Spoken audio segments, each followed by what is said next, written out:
Hey guys, welcome to the social session. And again, let me introduce Peter Holland down in Windermere, Florida. Peter, I'm in Toronto. Last night it was minus 23 Celsius here. You could freeze hot water by throwing it in the air. How are you guys doing down there? It's been warm. It's been cold. Yesterday was like 80 degrees. Today's like 50 degrees and the wind's howling and it's freezing cold out. So I'm bundled up inside today. Freezing cold. He's sitting in a t-shirt with a big smile on his face. Come on, man. Yeah, I mean, I got the good. I'm staying warm by all means necessary. So since you already showed the drink, what are we drinking today? Like, give me a quick rundown. You had me go out and get this gorgeous bottle of cognac. Talk to me about it. Yeah, you asked me to pick a drink. I didn't want to go with proper. I wanted to do something different. So I figured I'd go with what kind of is a subsidiary of the whole Ace of Spades thing. This is D'Ussé. This is half owned by Jay-Z, half owned by Bacardi. And I enjoy it, one, because I got into the whole beverage thing in regards to like hip hop music, but two, like the bottle is super cool. Like that's a really unique bottle. It doesn't look like cognac that like your grandpa's going to sit around and drink. It's a really unique looking bottle to me. And so it's something that you can have at the nightclub or have at a restaurant. It's like, it's that whole bottle image idea that you look way cooler if the bottle looks cooler. I'm a firm believer in that. It was funny because we talked the other day in regards to perception of the beverage and looking at what the bottle looks like from the outside compared to what the liquid is on the inside. Now, obviously, like, let's get your background quickly. You are representing, quite frankly, two of the largest celebrity beverages on the planet right now. Do you disagree? No, I would say that both the people at Ace and the people at Proper would label me as a brand ambassador for both of those. I think I'm safe to say that, and I think that both sides that would back that up. Exactly. And like I've done my research on celebrity beverages, and next to, let's say we put Ciroc maybe well up there just because of its brand representation, the budget that Diageo has to really push that. I was at the launch party in Whistler 4 years ago when they finally launched in Canada. Probably the craziest party I've ever been to in my life. And being very new to the alcohol beverage industry at that time as a representative, that was just something on another level. So I would say Ciroc, Ace, Proper, and then we're starting to talk maybe Skull. But yeah. I don't know. Like, can you help me out with this? Because how do you get into this? Like, you said the hip hop side of things. You're a boy from Seattle, hockey player turned tech mogul to alcohol beverage. Like, help me out here. I guess my alcohol thing, it makes it sound like a problem. No, my alcohol thing started with, I was always a huge fan of Jay-Z's music. And the video for Show Me What You Got came out. And there's a comment in there about he doesn't drink Cristal anymore. And at the time, I'm a kid, I think it was 2007. So I rush out to a liquor store. I got to have this gold bottle that Jay-Z had. And it's $300 at the time. And I don't have $300 like that back then. It was just like, this is going to make me cool. And I know nothing about champagne. I rush home. It's not cold because they had it out on the shelf. So I put it in the freezer thinking like, I'm going to get this cold and I'm going to have the champagne. Literally, I call my buddies. I called two of my friends. I'm like, I got this bottle. I got this Ace. It blew up in the freezer. Like if you put a bottle of champagne in the freezer, it will blow up. And it basically blew up. And I felt so bad about it. I'm sitting there trying to eat like a Hawaiian shaped ice that's Ace of Spades, like the most expensive like Slurpee I've ever had in my life. And from there, as my tech company kind of started to take off, I started to make more money and started to get into, I was 21, 22 at the time. And I started to get into the nightclub thing. Well, in the nightclub, it's what looks great at your table.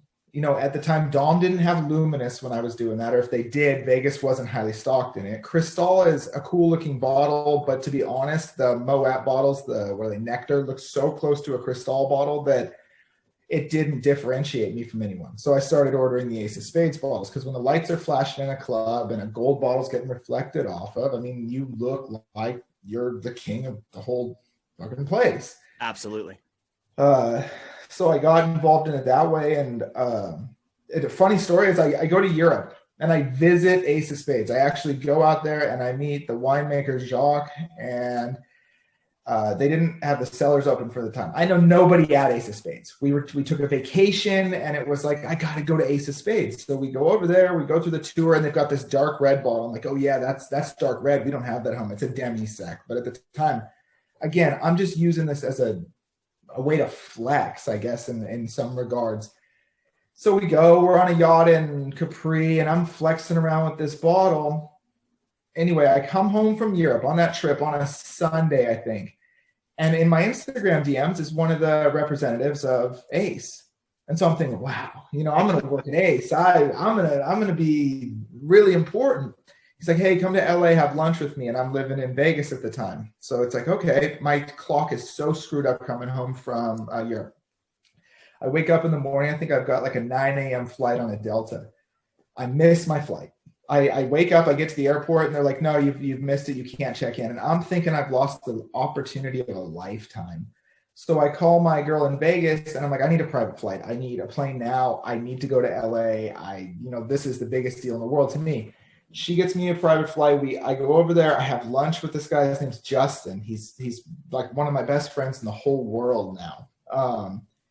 And funny story about that is I didn't know at the time, but he hit me up on Instagram because he thought I was in Vegas and posting with the balls and everything. And he thinks I'm coming for his job. So he kind of hit me up to feel me out in LA, to sit me down and not scold me or anything, but like feel out what the hell is going on here. Like, is this guy coming for my job? And it's like, I'm just some kid flexing around on Instagram. Like I that's all that was at the time. So, I mean, that's how I kind of got involved in the whole Ace thing. And then Ace led to D'Ussé, which led to Proper, because as we've discussed, Axelrod was, I don't even know his official job title over there. From you talk to anybody and it's like, he knows everybody, king of everything. Like if there was D'Ussé, it was Axelrod. I'll tell you right now, I talked to Axelrod 2 nights ago, and I've been pitching kind of this social session thing for, I'll say, probably about 4 weeks with the right people. I don't really want to be kind of forcing my way in and kind of pushing my way around. And I talked to him, and you and I have had much more conversation. He's given me a couple of likes, a couple of shout outs on Instagram. Trust me, for a guy in Kitchener, Ontario, that's just been pushing Proper 12 for 18 months because hell, I'm a Conor McGregor fan. I've been watching him since well before the UFC, and to see his whiskey come out and last year win a push-up contest by doing push-ups on 4 bottles of Proper 12 and have them all throw my name out there. And that's kind of got the ball rolling. And I kind of got myself into this weird little group. Like I'll hear from Ken every now and again. I'll hear from Axelrod. Obviously, Garrett and I have a great relationship so far. I speak with you at least once a week. And obviously, Connor will throw me up on his page. I don't know who's running his marketing page or his social media, but whatever, it's just crazy. So to hear that, like, you've got the conversation from Ace, I thought it was like that episode of Entourage for you, like, when like Turtle's trying to push his Avion tequila, and then Vince goes, yeah, I'll invest. Carlos, this is Mark Cuban and his business partners Ken Austin and Kevin Shaw. Pleasure. Love your tequila, sir. Great to meet you. What is this, an ambush? We thought just a pleasant meeting. Unless you're prepared to give me $5 million to build my new factory, it won't be. Oh, I'm prepared. In fact, we'd like to contribute even more. I thought that's kind of the story I was going to get from you. So no, funny story about that is I used to watch do you ever watch the D'Ussé Friday podcast? I mean, Axe used to be on there with Rel Carter and Memphis Fleek from Rock Nation. Okay. And that's like the only podcast I've ever watched, but like religiously, because Axe was a friend of mine, every single Friday I would tune into that. And something happened. I think they missed like 2 weeks of the D'Ussé podcast. So I hit up Axe and I'm like, what's up, man? No new episodes?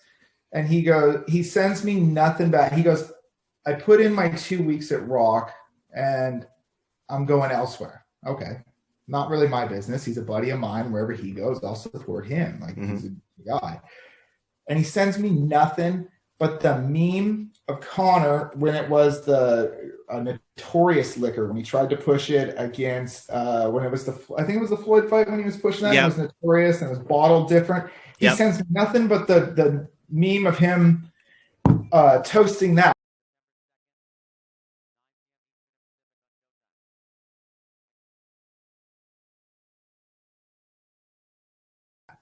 All right. And I go, no shit, he's going with McGregor's whiskey. I called my wife. I was like, Axe is going with McGregor's whiskey. Like, this is going to be huge. Like, because it's Axe. Like, this guy doesn't fail. Like, he knows what the hell he's doing. And I actually asked him at the time. I was like, if you need investment money, if you need anything here, because I'm not knowing the extent of, like, is Conor buying the brand, or is this just like a celebrity endorsement gimmick type thing? I'm like, you gotta let me in on this. Like, this is gonna like be big. He was like, oh no, man, we're good on that. But that's how I found out that he was leaving D'Ussé, which is basically Rock Nation, to go over to Conor's Liquor at the time, which I didn't know was called Proper 12 or anything. I was like, oh, they're launching that Notorious one. Like, they're just going with what he had. Growing up in Seattle, junior hockey player. Obviously, I'm going to assume the NHL in your sights. No, I don't think. My mouth was always bigger than I was. So, like, I was very good at what I could do at hockey. I wasn't the type of kid to put 50 goals in a season, but I was the type of kid where a game's starting to go south and a coach walks in the locker room and hands you a number, and it's basically not so much you're going to fight that. It's going to start a fight, but you're not going to go fight the kid. I need the kid hurt. Oh, okay. So, okay, I'm going to go handle that. And it just got to the point where I was very, very good at that. But as I'm only 5'10" at the time, maybe $180, $185. My mouth was outgrowing my body at a rapid rate to where I couldn't keep doing that. Fair. Okay.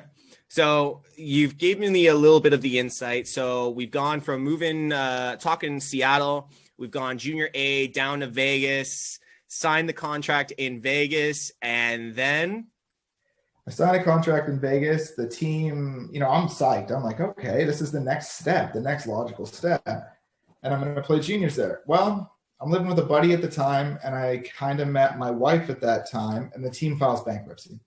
You go to show up, and it's like, normally you show up, you get a bag, you get a helmet, you get all your stuff, and the season, you get the schedule after camp. We went through camp, the whole camp. They cut kids. And then the team filed bankruptcy. I'm sitting there at the time with no real money, no real job, no college education, living on my buddy's spare room / couch. And I've met a girl that I kind of like, and, she lives in a 12,000 square foot house, and I live on a couch. So, like, the intimidation level is through the roof. And now the only thing I thought that was keeping me cool, like, I'm a hockey kid. I'm going to go out there. Like, I can at least sell this part of me, fails through no faults of my own by the team folding. Okay. And then you told me you went through like a little bit of the rundown, and then your dad calls you and says, hey, I'm starting a company. What are we going to do? At the time, my buddy was working at Abercrombie, and he was like, I can get you a job at Abercrombie. So it's like, okay, cool. I'm going to be one of these, dudes in a tight sweatshirt at Abercrombie, just like spraying perfume on shit. So it was like, no. My dad was a big corporate guy growing up through like 1999. And then he got tired of corporate life and laying people off and things that come with that. So in 1999, my dad just decides, I'm done with corporate life. I've got enough money.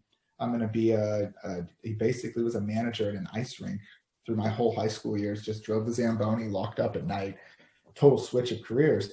And he was still doing that off and on at that time. And I don't really know how he came about the deal, but he does. He's a very intellectual guy in regards to technology, and especially when it comes to TV. My dad's been involved with TV his whole life. He calls me. He's like, hey, I started a business. I got a contract. Do you want to do this with me? And at the time I'm going, okay. I'm thinking a normal job. I'm thinking, $10 an hour. My dad's giving me a job. I don't have to work at Abercrombie. That's great. Okay. So we take 3 weeks, and the only people that started the company was my dad, my mom, myself, and my dad's brother, my uncle. And the way our business works is we had to have multiple locations that were basically on a technology side set up to distribute video. So for 3 weeks, I was in Chicago, Boston, New York, Toronto, and we set everything up. And I'm learning as I go. I'm not in this forte. Like, even though Dad did this growing up, this was not my forte at all. So I'm watching, I'm learning. At the time, Affliction t-shirts were a big thing. And my dad was like, here, this is like an investment in you. I'm going to buy you 3-4 Affliction t-shirts. And to me, it was like, cool. That means I can put these shirts on. And the girl that I like back in Vegas, who has 700 Affliction shirts and all this stuff, I'm going to appeal to her now more than before, because now I have a job. Like, I'm not just an Abercrombie guy. I have a job. Okay. So we kind of set that up, and that was in 2000. That was fall of 2007, because I was 20 years old. So that was basically how that got set up and got going. And it's evolved 50,000 times. What my role, I've gone from engineering side to sales side to corporate side, to like voting on things in regards to like a board that we have set up. My role there has evolved as I've evolved with it, basically. That's phenomenal. Like, I looked up Pacific Northwest, I read everything about it, and still learned nothing. So you just gave me everything more than I could read up on before we sat down with this. All I know is you got something to do with Rogers, Bell, and TELUS. And guys, do not hit this man up on Instagram in regards to your telecommunications issues. He's not going to help you. Okay. Like, just call your normal service line. All right. Yeah. I still pay for TV. Like, I don't take handouts ever. That's like a thing, but yeah, it just, it evolved from that. And what we do, I tried to explain it to you. I think I texted you probably 6 paragraphs, and you're probably sitting there going, well, shit. I mean, the first time I explained it to my mother-in-law, she's like, oh, so you work for your dad? And her family's in construction. Like, they build beautiful big homes, and they've done that their whole life. So when you try to explain a technological company, she kind of stared at me for a minute, and she goes, okay, so you sell drugs. And I was like, I guess if that's easier to, like, if that's what we got to go by, and you're not working for the IRS, just okay. Perfect. As long as she's happy, you're providing. And one thing I got to say, man, you got an absolutely beautiful family. Like, I've seen some of your stuff on Instagram. You guys are always out either at Epcot, Disney, going to these fancy restaurants. Hey, nothing I know anything about, but it looks like you guys have an absolutely like phenomenal time day in and day out. So congratulations on that. That's amazing. Time day in and day out. So congratulations on that. That's amazing. Okay, so let's go back into this phenomenal cognac that we are tasting. Now, give me a quick rundown on what this is. Like you said, you've been there, you've got kind of a knowledge on it. What are we tasting? What are we feeling? It's getting warm, it's getting woody. Like, I'm getting a little cinnamon. What do we got going here? Yeah, I haven't been to D'Ussé because I haven't done a lot of stuff with them. I only knew Brian's subsidiary from Ace. Yeah, I'm definitely picking up. There's cinnamon on the end of it. The warming factor to me with this is great. I'm a Scotch guy. I'm a bourbon guy. I'm a whiskey guy. I'm not a cognac guy at all. Like I said, cognac to me is normally bottom shelf level, something that you see someone drinking on the side of the street. Cognac, my visual image of it is not great. And to be honest with you, the first few times I picked this up, I didn't know it was a cognac. Yeah. I just saw the bottle, saw Jay-Z attached to it, and was like, cool. It's easier to afford this than bottle base. So I think I saw a music video one time. Was it Lil Wayne? Lil Wayne did a music video with this a couple of years back, and I think that was the last time I saw this bottle until you brought it up, and I was like, all right, sure. And I figured like you weren't gonna throw me kind of under the bus and like go have me buy like a $200 bottle. This is a new thing. The budget's not really there. And I walk into the LCBO, and obviously, like we discussed, government run, and you thought it was like a $40 American bottle. Even with conversion rate, that's still like $75, and our markups like what 90 at $99.95 for one of these. But you know what? I'm glad I have it in the bar. I don't know if you saw the new bar set up earlier. I threw it up on Instagram the other day. So it sits nice in there. So I'm glad we got it. And I cracked it just as we started talking. So, all right, let's talk Conor. Let's talk proper. Let's talk, where did this come from? Obviously, Axelrod was involved. Conor fan growing up. I see you've got the gorgeous shirt. I think they what was that? Roots of Fight Conor collection. That was the Roots of Fight Conor collection, and I think he was paying homage to Bruce Lee in that one. Yep, they're a big Bruce Lee. They have a big Bruce Lee collection as well, and that's what he's doing. You know, obviously that's what Conor, I think, was trying to achieve in this image. Yeah, exactly. So Conor fan. Yeah, way before any liquor thing, way before any Axelrod connection, anything like that. Just a pure fan of Conor McGregor. Awesome. And it was funny because you did bring up the Notorious brand that they tried to kind of push for the Mayweather fight. I got the privilege to go to the Toronto press conference. Now let's talk that Mayweather fight now. That press conference, I think they threw him under the bus in LA. I think that was a huge sabotage moment. It was kind of off. Do you not disagree? Agree? Feel free. I agree, but living in Vegas long enough, look, I'm friends with some of Floyd's security. Like you learn enough about Floyd. That's typical Floyd, is to set things up, set himself up like that, and then pull a string at the last minute. Yeah. I mean, you can go read about it. Manny Pacquiao, for instance, how many years did that take to get done? An hour before the fight, he needs a standard cortisone shot that's already agreed upon in his shoulder, and Floyd's people go, nope, no cortisone shot tonight. Same kind of thing with the press conference with Conor. I'm sure there were agreed upon terms. Mm-hmm. I don't know this is my opinion, that Floyd just pulls out from under people. It was Mayweather Promotions was doing a lot of that. So it's, look, what is this, Al Heyman or whatever, not a good guy. No, as Conor said, he's a little weasel. And while we're at it, fuck Showtime too, you little weasel. Look at you, you little fucking weasel. I can see it in your eyes. You're a fucking bitch. And he proved it through all 4 press conferences. But I'll say it's actually funny if you look close at that image of the point in between, that camera shot right in between. If you look over, I think Floyd's on the right side. If you look over Floyd's arm, there's a big Ireland flag in the background blurred out. That is me standing there.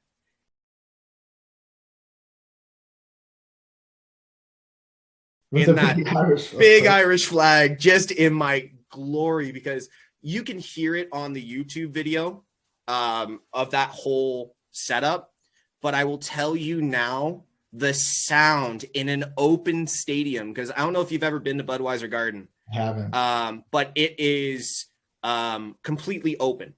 There's just there's a triangular roof right above, and then the rest of it is an open park. And the noise reverberating out of that stadium 30 minutes before Conor and Floyd even showed up. Floyd was in for it that day. Conor didn't have to say a word. Conor could have just sat there. And it was just following, man. His following is, he's got that, what is it? If one of us goes to war, we all go to war. It's the old age. This is the new age. I wanted to come over here to America and show the American public the new era of the fighting Irish. And I brought my whole country with me. If one of us go to war, we all go to war. His following's really grasped onto that. I mean, look, I'm a 34-year-old overweight dad, but like if I was to go like down in Miami or something and see Jake Paul, I'll be damned if I ain't gonna start screaming at the dude. So I mean, he's really captured that. So I believe that, and I've been to Toronto, man. You guys' Maple Leaf games are unreal. So I can only imagine like the Irish people getting together to go to it's a fight, like these people are revved up. People that watch fights normally like to, in some manner, get into fights. So I can only imagine what that was like. Yeah, it was another level. I could not believe. I think the closest thing Conor's ever experienced was potentially the Boston fight. I think the crowd in Boston was, if there wasn't true standard construction, that building would have collapsed with how loud that stadium was that day. But Toronto was something else. Like when Dana just announced Conor, like you could actually see Dana feeding off of what he was about to receive from that crowd. And it was funny because like Floyd was chanting. I can't remember what he actually chants for his to hype everyone up. I don't even know. I've never even heard it. Hard work, something or other. Hard work, easy work, or something like that. And he was saying that, and like you heard like his entourage yelling it towards the crowd and everyone booing. Hard work! Hard work! Hard work! Hard work! Like the whole crowd was booing. It was crazy. So we talking Conor, where were you? What was the reaction? UFC, Dustin Poirier, that leg kick to the calf. Now, don't get me wrong. This is going to air in probably about 2-3 weeks once everything's done. But this is still a quite recent sour note for any Conor fan, Proper 12 fan. The boys only just went back to Dublin, I think, 2 days ago. I was talking to Andy, his cut man on Instagram, and he only just got home. I was on Will's live, Conor's sparring partner. He was talking about that Khabib tweet. Give me a rundown on your feelings on this. So I idolize people in a different way from time to time. First of all, my idolization of Conor is not just the watches, the liquor, and everything. It's look, D gave up almost everything to support him for a bit so he could get into this. Then he's got a son, I've got a son. So like when I started watching the fight promo and he's got his little boy there signing the pictures with him. What's your signature, champ? Right. 1, 2. Okay, yeah. And again. Yeah. And again. And again. My man, tell you what, kid, that'll sell major in a few years. Won't it? It'll be quick. I'm very, very, very happy to be able to bring them with me and give them these experiences. You know what I mean? We're all in it together. I view this as a dad at that point because it's like, here's another dad, because I'm never going to fight like him. So here's another dad that I idolize. So in regards to the fight, I was super disappointed. I think like everybody was. I went over to a neighbor here who I've just met. I've only lived here since October. And I took Proper over and, you know, he's like, well, how do you drink your Proper? And I was like, I drink it neat. I just drink it straight. That's how good it is. That's how I enjoy it. We're watching the fight. He takes the leg kick. You can start to see that, you know, he's feeling that. Yeah. And then he takes a couple shots in the head. And, you know, I've been knocked out at least 5-6 times in my hockey career. And when you start to get dazed, you know it's coming. Maybe not the next punch, but in the next 2 or 3. Yeah. So I started to see that, you know, it's coming here. I was disappointed, but for me, I'll always be a fan because of the way he reacted in regards to it. I mean, you've got the $500,000 to charity. And I think, I don't know, this is just my opinion, is that he's really changed a lot of his characters. He's a super focused individual now. Like this is someone that's pinpoint accuracy and has mentally brought themselves to just absolute almost perfection. And the way he treated a loss in front of his son, like having a little boy like that, and, you know, we're not going to throw a fit. We're not going to pull a Khabib jackass move and jump out of a cage. Like that's the difference between being a dad and not being a dad. So for someone like me that's a dad, that's what you idolize in someone. I'm not going to idolize someone that jumps off a fence and tries to kick someone that's 6 feet from my wife. Like that's going to go so much further than a fight. So disappointed, yes, but I think to truly be great, you have to be able to overcome adversity. And the fighters that haven't done that, I think Floyd's 50-0. I think it's great. I think that's fantastic.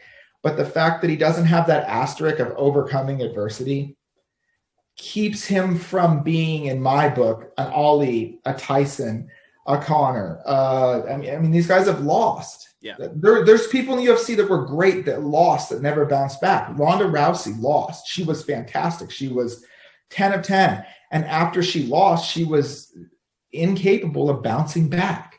And so, I think that's still, I hate to cut you off there, but especially with the Ronda conversation, and I did want to get into a little bit of the WWE because you were a fan in the 90s. We did speak about that, but the Ronda thing, when she transferred over to the WWE, you could actually see that loss still affecting her by the way she treated the fans, the way she treated her not significant others, her co-stars and the rest of the people she worked with, because you saw her go on that rampage on Twitter with that tweet about how she could eat all of them alive. Yes, okay, WWE's fixed. We know. These are still... Sorry? It's entertainment. Of course, it's a show. Exactly. But the fact that she still couldn't take away that bitterness from that loss, and I think especially in the way she lost, like in the way she, and I'm talking the Holly fight, in the way she lost to Holly, she went out to prove a point. I think the last fighter I seen come out in that kind of situation was Masvidal, but he got that first shot in that he was looking for, and still, in my mind, probably the second greatest knockout in UFC history. But she came out unfocused, you know? You could see it in her eyes. She wasn't clear. Go ahead. I think it just killed her. I think when we go through the greats, like I said, any sport, Gretzky getting traded to Los Angeles, Michael Jordan leaving for baseball and coming back to basketball and being just as good, if not better. Every great overcame something. So when you lose and don't overcome it, I don't know if we can really put you up there with the greatest. It's my opinion, and I don't think you can. And time again, we've watched Conor overcome. Time and time again. Diaz, he lost, you know, but then what does he do? He's able to fix it, come back and beat it. I mean, that's genius level perfection is what that is at that rate. It's funny. I think the Nightlife posted today, 2016, Conor loses to Diaz January. Comes back, beats Diaz in May, I believe.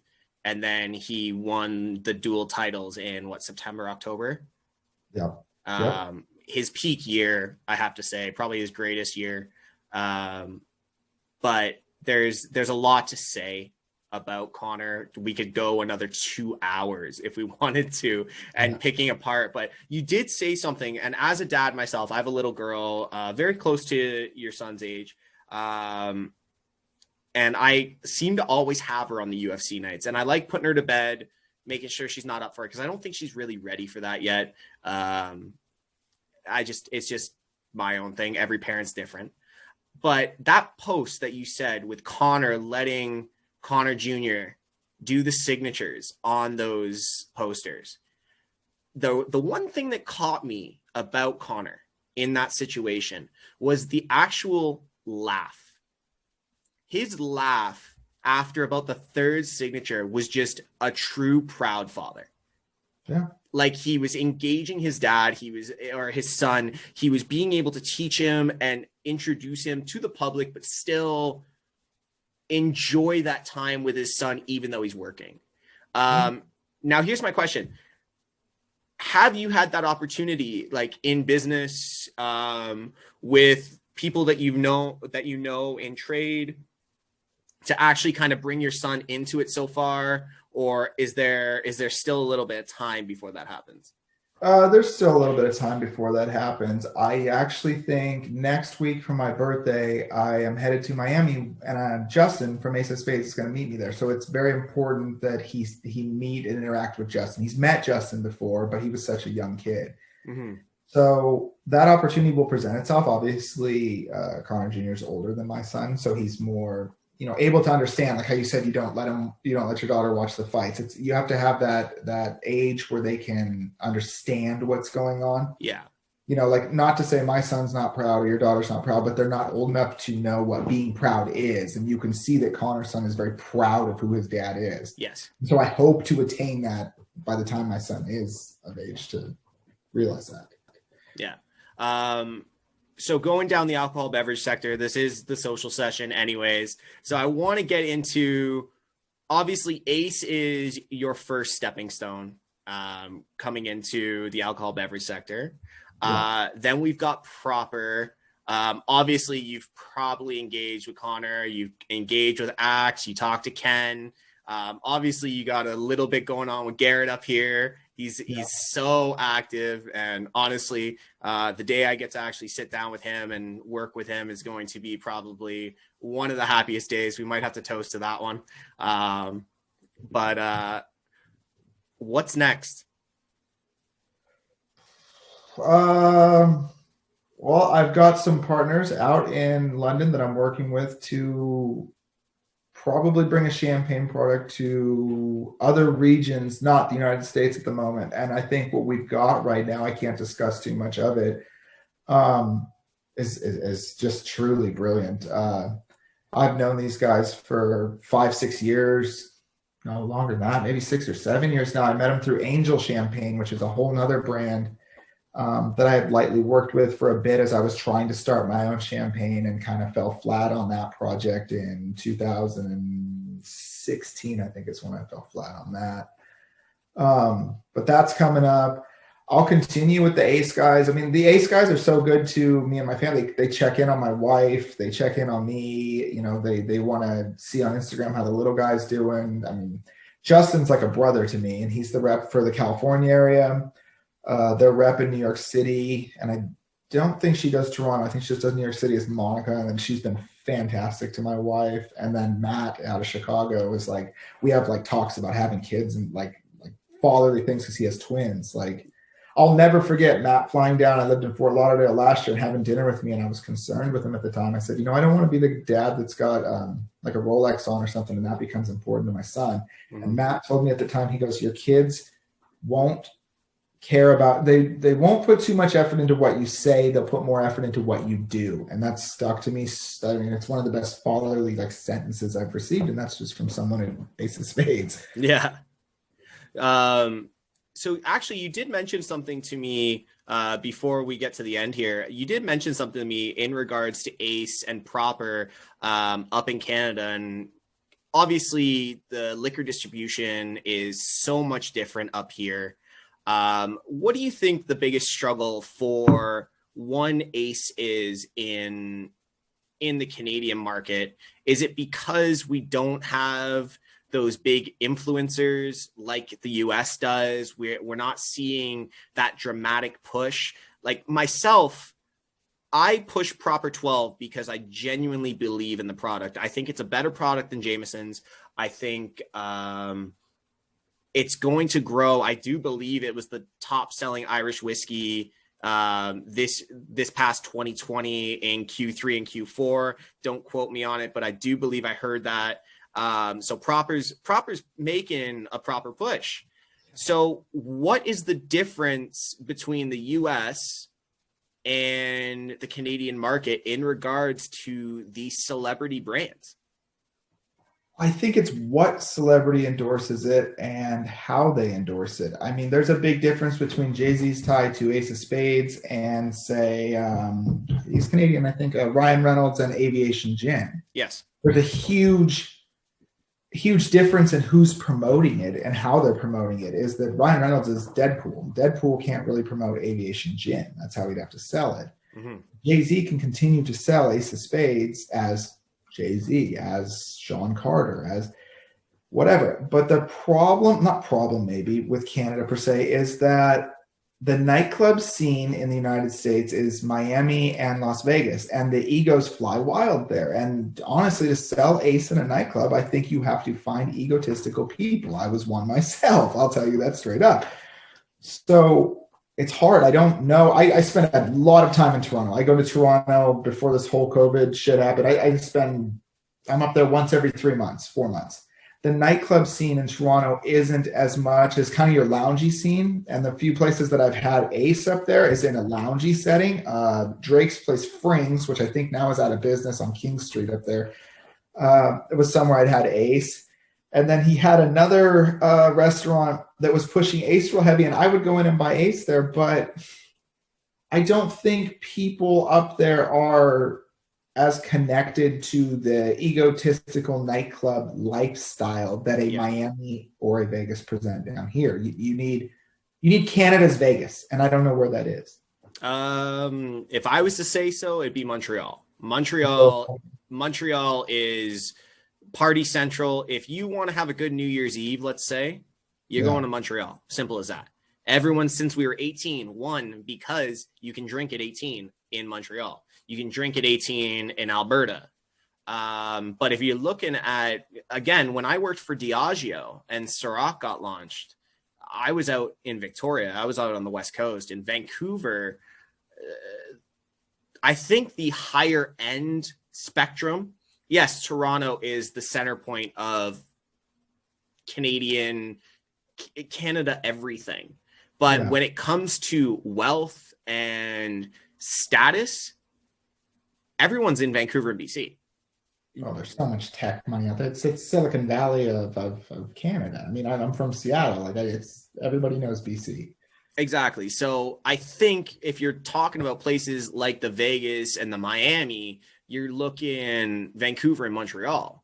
I think the focus on Toronto has to be more of that lounge, like the sipping beverage, like what we're sipping on right now, compared to let's boast our egos, spend $1,200 on a bottle of champagne and go to town. Like the money is there, but the money isn't being spent. Well, you got to ask what kind of money's there. I mean, even when you bring up Montreal, it's going to be heavily French influenced. The French are going to want to drink okay, Ace is French champagne, but it's Jay-Z champagne. They're going to want to drink French champagne that's Dom, that's Cristal, that's Krug, that's Runar, like French champagne versus rappers French champagne, in my opinion. Okay, but let me contradict that for a second, because isn't Ace produce significantly close to most of those main? Oh, yeah. So if it minus the Jay-Z influence, like especially that rosé bottle, you were talking about the gold bottle. Yeah. There is something about that rosé bottle, and I don't know what your push for Valentine's Day is, but if I've got the money for that rosé bottle, I'm putting that on ice next to the bathtub for the girlfriend, and just it's gonna melt for that. It's like the perfect Valentine's Day pink. I mean, visually, you couldn't ask for. It's more Valentine's Day than half the Hallmark Valentine's Day cards. Exactly. So you did mention COVID. What's it been like the last 14 months? It's been a trip. So I was living in Fort Lauderdale when it first took off, and my son was born February 27th. I was on a private plane moving from Fort Lauderdale to Vegas 3 weeks later. My son was 3 weeks old, because I was panicked at that time. Vegas was completely shut down, and on a whole nother economic thing. I don't know if Vegas comes back, but here in Orlando, wear a mask. That's it. No other rules. They don't care if 50 people sit at a table. They don't care. So it's, again, that I'm sure Vegas hurts in the sales of liquor, because some hotels are only open Thursday to Sunday. Nightclubs aren't open. But Miami, nightclubs are open. Yeah, and the other thing is, I was going to bring up, we've touched on wrestling every now and again. They just announced that WrestleMania is going to be in Florida. They're going to have it in the stadium. Like they're going to have people. I think you're going to see a lot of movement here like that. Super Bowl's next weekend. They're having people. I can buy a ticket right now. See, and I don't understand that, because our restrictions here, we actually have apparently government officials now being allowed to go door to door and knocking and doing tests. So I'm locked down. Like I work from home. I run a gym right now. I work from home. If I'm pulled over, I have to have a reason to be driving. Oh, wow. Essential reason to be driving. Am I going to the grocery store? Am I going to pick up my daughter? Am I going to a medical appointment, or am I going to work? And am I essential? So economically, like for business, obviously you could probably do most of your work from your desk and from your cell phone. Yeah. How has that affected you? It's a hard point to be, because I've had so many friends lose jobs, restaurants, businesses. Business for me this last year has been very good in that I'm in TV. So everybody's sitting on their ass watching TV right now. The presidential stuff was very good for me, because I don't care if you're CNN or you're Fox, you're watching TV.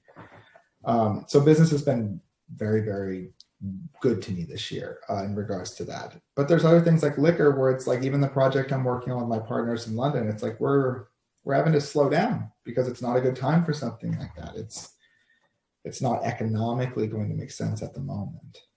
Sure. But it's got to pass at some point. I just have to believe, you know, we can't all go on like this forever off government subsidies. So it just. That is true. All right. Last question. And then we're going to get into a quick rapid fire. And then I'm going to say thank you. And I asked you to think of a toast. So make sure you have that ready. Okay. Last question. Does Proper 12 and does ACE come out of COVID-19 and expand and grow to ahead of Dom, ahead of Jameson's? In the next 3 years, where do we see Proper 12? Where do we see ACE? Proper 12 for sure, 100%. It's an all-star team that Conor's built around that beverage between Axe, between Ken, and the rest of the guys over there. They're the Bulls in the 90s, the team that he's built around that product. And I think Conor's marketing power, you know, he's still fighting. He just fought a week ago. So as long as he keeps fighting, that product keeps soaring. And the guy's a marketing genius. ACE, I think they got to get past some of the tariffs that were put on champagne. And then a marketing campaign they're going to need to come with, you know, Conor's very active. Jay-Z's not very active. They need to figure out how to either move to a Rihanna, move to a different face of the brand, or get Jay-Z more active in marketing the product, in my opinion. Look how active Conor is with it. I can post a bottle of Proper and bam, he'll repost it. Or you can, bam, repost it. That gains loyalty that can't be touched. I think, in my opinion, if ACE was to find something like that, and I don't know if that means Jay-Z joining Instagram, I don't have the answer for it, but they need that marketing power. Yeah, honestly, I completely agree with you, especially on the Proper side.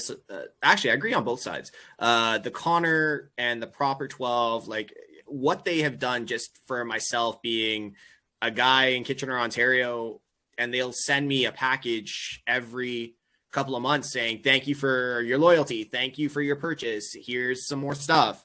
Like, I think I have almost everything on their website in my wardrobe and I wear it daily. On the flip side, you look at ACE, before yourself, I knew of it. I didn't know enough about it. I think I sent you the photo the other day, seeing what the price point was when I was out buying the cognac. Yeah. And I almost fell over it. I'm like, what? I thought this was like $260 bottle, you know, and we're looking well into the threes. So no, I completely agree with you. I think the team and the marketing that they put around Proper is absolutely incredible. And I can't wait for, I say that probably the next 6 months to see what comes next, especially in Canada, because we are so far behind in what we don't even have Terramana up here yet. Oh, and wow. And I'll tell you one thing, when it comes to Terramana, I have so many more questions on so many levels for so many people, because obviously The Rock is a marketing genius in his own right. Yeah. And I just can't wait. So I've the team. I mean, Ken's involved with that too. I mean, yeah, and there's a lot of similarities to Terramana and Proper. Like, just look at the bottle alone. Like, there's a lot of similarities just to the bottle and the packaging. There's something there that I think would do really well once it gets into the Canadian market. I know there's a lot of people screaming for it up here. I've tried to have it shipped and it's been kicked back because of duty and all that kind of stuff. So it's crazy up here. All right, final round. So let's talk wrestling quickly. I'm going to name 5 wrestlers. And I'm going off cuff. We've gone through my entire script so far. I'm going off the cuff on this. I'm going to name 5 wrestlers. First thing that comes to mind. It doesn't matter a date, doesn't matter a match, doesn't matter what your perception of them, doesn't matter a brand. Okay. Randy Savage. Sunglasses. All right. Vince McMahon. Marketing genius. Trish Stratus. Childhood attraction to, you know, like.